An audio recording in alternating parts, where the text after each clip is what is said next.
bu dee abonné go ci sunu page bi mën ngaa bës foofu ñu bind s'abonner nga bësaale cloche boobu ngir ngay mën di am sunu yeneen i notification wala saa sunu dugalee beneen vidéo bu bees. waaw tournoi bi macha allah dafa neex trop ba pare je sais que nit ñi nee na nous ça a bien réussi pour nous aussi réussir nañ ko macha allah mais je ne peux pas parler du tournoi sans pour autant remercier ki nga xam ne moom moo jox bote bi muy monsieur Bankal wax dëgg yàlla il nous a tout offert gratuitement jox na 6 chambres climatisées plus petit déjeuner waaw ak lépp lu ñu soxla. salle bi c'est climatisé malheureusement dafa pas noonu quoi mais ventilo yu mag la fi def nga xam doo yëg benn kii ñu koy gërëm di ko sant di gërëm également le parrain muy monsieur Tamsir Bari mu def fi loo xam ni ñun Saint-Louis mas ñu ko am mas ñu fi def mooy premier mu jox ko 90 000 dernier bi am 5 000 sur 12 personnes wax dëgg yàlla pour une somme de 400 et quelques mille francs mu développé ko def ko si ay primes au profit des joueurs loolu aussi dañ ko si gërëm di ko si sant di ko si encouragé te di ko ñaanal yàlla. waaw tournoi bi aussi tournoi régional la dañ jëkkoon def qualificatif ak waa Richard Toll def seen bos ñu ñuy def suñu bos bon y' a 4 éléments yu jógee Richard Toll ak 8 yoo xam ni fii la ñuy qualifié à Saint-Louis au total mu nekk 12 ñoom ñoo doon compétir pendant 3 jours dans ce lieu luxueux macha allah wax dëgg yàlla. bon bi ñu paree aussi Dembakoli moom moo jël paie et j'apprécie son retour parmi nous parce qu'il fait partie de nous donc li si kanam moom yàlla na ko yàlla gën a may ndam ba mu représenté ni dignement ba fexe ba indil nu la coupe du Sénégal ici à Saint-Louis te yàlla mën na ko yàlla na ko yàlla def. plaidoyer ngay def ci li nga xam ne mooy monsieur le maire au niveau de la région. plaidoyer bi ngay def pour jàppale pour gën a ñoŋ discipline bi gën a mën a jëm ci kanam. non mooy ñëpp jàppaat si rek bon surtout que su fekkee nit dafa jógee ba Dakar muy Tamsir Bari mu ñu jàppale. waa Saint-Louis war nañu mën a gën a mën a jàppale ñoom tamit quoi mais xëy na moom passion bi mu si am pour nga gis ko am passion bu mel noonu si jeu de dame loolu moo jafe ñu ñaan yàlla aussi gars yi yëpp ñoo rek xam ne ay doomu Ndar la ñu ñëw jàpp si ñoom ñëpp luñ si def rek baax na macha allah mais vraiment moom ak Bankal mention spéciale pour ce tournoi. Sans compter aussi sur le plan matériel et financier sans compter Abou Dembel Sow également bi nga xam ne presque déclic yëpp moom moo ko indi.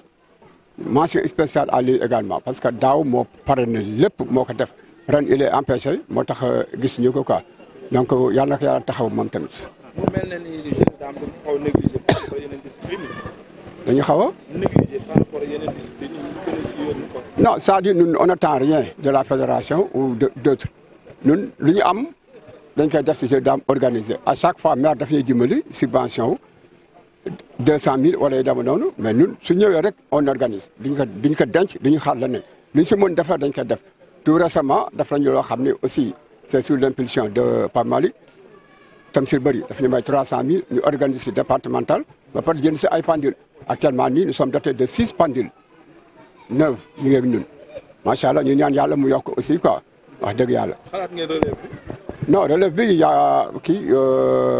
Pape Malick Diop mi ngi fi Dembakoli mi ngi fi Ismaïla Diop mi ngi fi pour assurer la relève pour fexe ba xale yi yéeg fekk si leen ñoom comme li ñu leen defaloon ñoom seen ay mag ñoom ñu defal ko xale yi te defe naa ñu ngi si tànk yooyu te tant que ñun réussir ñu loolu affaire bi dem fenn ñoom suñu demee ba sentir ni xale ñu leen di menacer là ce serait un avantage pour le jeu de dames.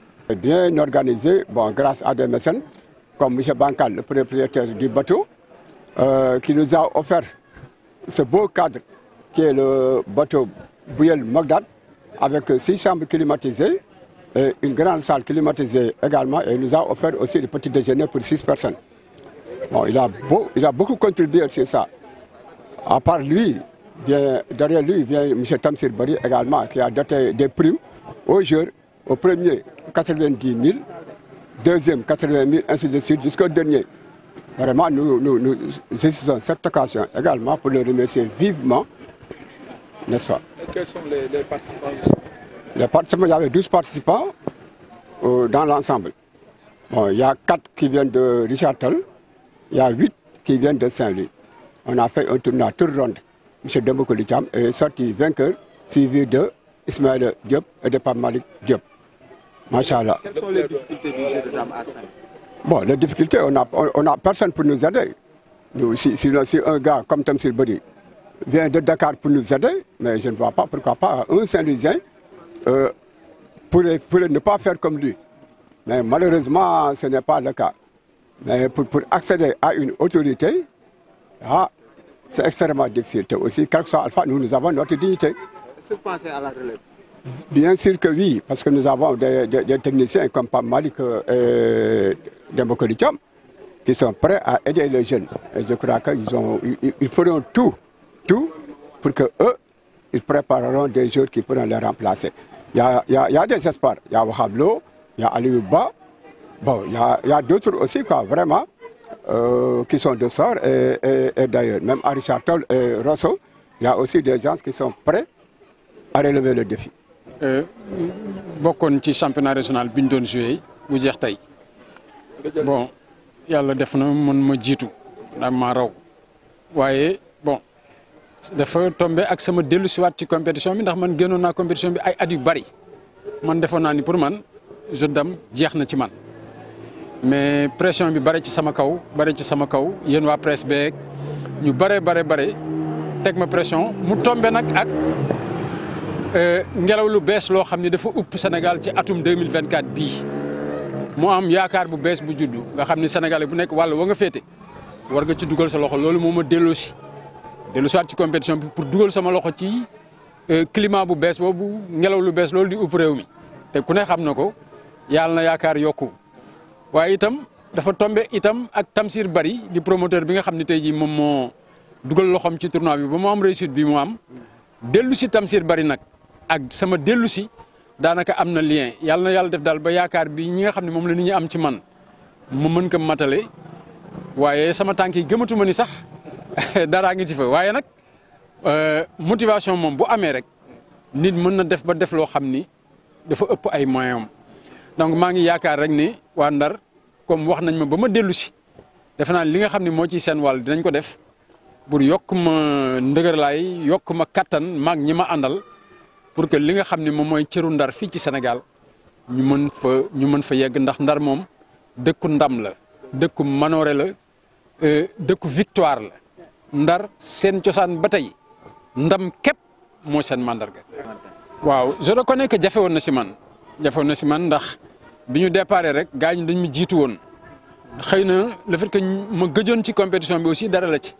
donc bi ron yi di gën di dem may gën di ñëwaat ba mujjee ci kaw waaye nekkul woon tournoi bu yomb franchement ndax ñi fi nekk ñëpp man ni ma rawee am na ñett wala ñeent yoo xam ne ñi ngi sama gannaaw yoo xam ne ku si ne si ñoom mënoon na raw tey tournoi bi ñi ko mënoon raw dafa bari xëy na aussi tournoi soo koy raw dafa am facteur chance aussi joué na si ak éléments yu bëri yoo xam ne contribué na si ma mujj terminé à la première place. donc may ñaan yàlla rek yàlla na yàlla def Ndar ñëpp def benn bloc parce que Ndar bu ñu defee benn say lu ñu sumb dinañ ko daan Sénégal yàgg naa leen wax ne leen Ndar benn teraanga jomb ko fii parce que Ndar moom benn adversaire la am mooy Ndar ci boppam muy ci jeu d'âme muy ci football muy domaine bu mu mën a doon aussi Ndar benn adversaire la am mooy Ndar ci boppam donc bu ñu yàlla dimbalee ba ñu yenu Ndar dóor ci suuf Sénégal kenn du taxaw suñu kanam parce que jàpp naa ne ñun ñoo mën ñi ci des. Ndar ñoo gën fort ñoo gën talentueux yëf yi fii la déparé waaw te wala fi dañ ne janax ji jëkkatëb rek mooy tudd janax ñi ci naan jenee na nga Ndar moom mooy numéro 1 te place numéro 1 boobu dafa ko war a jëlaat fii ci Sénégal loolu nag bon objectif premier bi mooy delloo Ndar place am loolu nag challenge boobu du sama challenge man kese challenge waa Ndar yëpp la challenge yu mairie bi la kilifa yi ci dëkk bi képp ku dëkk Ndar championnat national 2024 bii war nga ci dugal sa loxo ba nga xam ne représentant au Saint-Louis yi jógee fii di représenter Ndar au Sénégal ñu delloo Ndar place am. Ndar ligue bi moom bon dañ leen di encourager parce que aussi performance dafa am solo ci résultat wu ligue ak fédération ñoo yem su fekkee ni résultat sportif amul performance su ligue kenn du ko natt ci organisation rek dafay yomb il faut que résultat topp ci. Ndar bu organisé woon dans les meilleures conditions ci àdduna ba pare bu ñu demee au niveau national jël Ndar da jëriñul dara organisation bu baax mook performance ñooy ànd kenn mënul taqale organisation ak performance c'est des choses qui vont ensemble ñoo ànd quoi. moo tax ligue bi dañ leen encouragé parce que ñi ngi def li ñu mën ci wàllu organisation moom kenn amul dara loo leen si xanaa di leen ndokkeel ak di leen encouragé mais nañu xam ni aussi seen manoore mook performance ñoo ànd bu Ndar demul ca kaw loo mën a def it solo bu mu war a am du ko am voilà. Championnat régional de Saint-Louis 2024. Je reviens dans la compétition au moment où beaucoup de gens pensaient que j'étais perdu. Hein? J'étais perdu parce que pour moi, la compétition, c'était vraiment fini. Hein? Je n'y pensais plus. Franchement, je n'y pensais plus. Mais comme il y a un vent de renouveau qui souffle sur ce pays, le Sénégal, pendant cette année 2024, qui est une année de grâce, j'ai eu comme préoccupation de me joindre à cette dynamique, à ce vent qui souffle sur le pays, qui est un vent d'espoir, un vent de renouveau, un vent de vraiment qui risque de porter le Sénégal sur des cimes très élevées. Et je suis venu me joindre à cette dynamique-là et qui coïncide justement avec le retour d'un promoteur vraiment qui est un promoteur mythique dans le jeu de dames au Sénégal, qui est M. Tamsir Bari. Son retour dans la compétition, dans l'organisation du jeu, a remotivé beaucoup de gens, dont moi-même.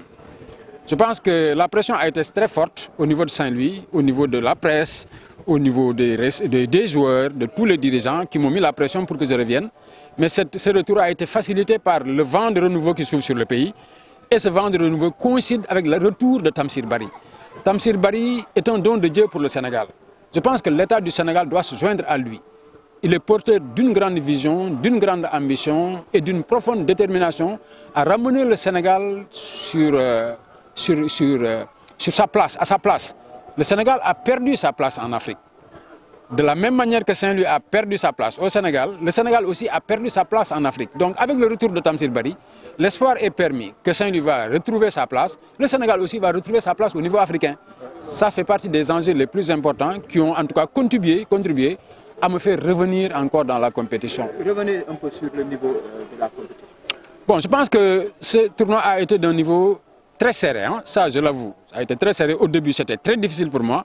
Il a fallu qu'au fil des rondes, que je retrouve vraiment la main, parce que j'avais quitté la compétition depuis un long moment. Mais au fil des rondes, j'ai commencé à retrouver la main. Mais je reconnais que dans ce tournoi, il y a au moins 3 à 4 joueurs qui pouvaient remporter ce tournoi. Il y a le facteur chance qui a joué. J'ai gagné des matchs où vraiment c'était plus de la chance que du mérite. Donc les joueurs de Saint-Louis, ils ont du talent, ils l'ont prouvé dans le temps. Donc il s'agit maintenant de redonner aux compétiteurs de Saint-Louis la motivation, la flamme enthousiaste qui accompagne un compétiteur performant. Parce que la performance, elle est au centre du jeu. On ne peut pas parler de jeu sans performance. Évidemment, on va pas manquer de féliciter la Ligue régionale de Saint-Louis, qui est en train de se démener comme pas possible pour organiser dans de bonnes conditions, ça il faut l'avouer. Si vous voyez les conditions dans lesquelles ce championnat régional s'est tenu, il y a lieu de s'en féliciter. Je félicite, je tire mon chapeau à la Ligue régionale de Saint-Louis et à son président Bouna Diop. Mais aussi, on ne peut pas parler de performance dans l'administration, dans la gestion des ligues, comme celle des fédérations aussi, sans que cela ne s'accompagne de résultats sportifs. La Ligue a beau se démener pour mettre les joueurs dans de bonnes conditions d'organisation et de préparation, mais si à l'arrivée il n'y a pas de résultats, ça ne rime à rien du tout. Donc il appartient maintenant aux joueurs d'essayer de se hisser au niveau de performance de la Ligue qui se démène. Les joueurs doivent se hisser à ce niveau de résultats et de performance. Et dans cette optique et dans cette perspective, je pense que tous les Saint-Louisiens doivent se joindre à la Ligue régionale de jeux de dames de Saint-Louis en dotant les joueurs, les représentants de Saint-Louis, des conditions les meilleures qui puissent leur permettre de donner le meilleur d'eux-mêmes. Parce que la compétition, elle est contraignante. Elle appelle beaucoup de choses, la motivation, la mise en condition. Il y a les conditions de préparation. C'est pourquoi tout à l'heure, Lamine Dieye, qui a parlé au nom des joueurs pendant la cérémonie de clôture, a parlé de motivation des joueurs. Il faut motiver les joueurs. Et ça, je pense que le président Bouna Diop a été extrêmement réceptif à cet appel, qu'il faut élaborer dès à présent un budget de préparation pour les joueurs. Il faut que l'équipe qui va représenter Saint-Louis au prochain championnat du Sénégal soit dans les meilleures conditions possibles de motivation, de préparation, qui puissent leur permettre de donner le meilleur d'eux-mêmes. Ça vraiment, c'est... Voilà. bu dee abonné go ci sunu page bi mën nga bës foofu ñu bind s'abonner nga bësaale cloche boobu ngir ngay mën di am sunu yeneeni notification wala saa sunu dugalee beneen vidéo bu bees